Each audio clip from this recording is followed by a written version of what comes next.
Bumili na naman ako ng Dubai Chewy Choco at eto, tatry natin. Isa lang binili ko. Kasi lagi ko lang naman tinatry pag nagugustuhan ko, bumibili ulit ako. At eto, mas mura siya dito. Mas mura tong shop na binili ko nito. Pakita ko sa inyo. Balot na balot siya, oh. Eto, ganito itsura niyan, mga mare, oh. Ayan, oh. Ayan yan. And naka-plastic pa ulit siya. Ganyan siya. Look at that. Oh, ayan, dito dry. Ma-moisture siya na ako. No? So, titikman natin. Bango.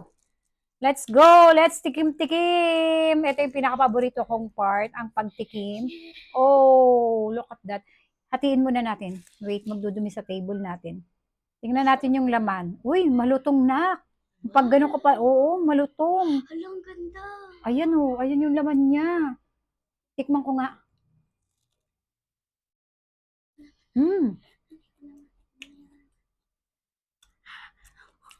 Sarap.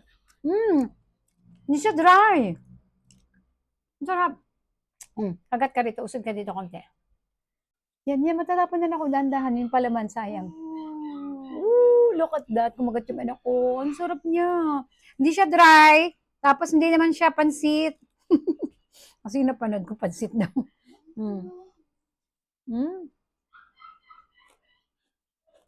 Ang sarap, no?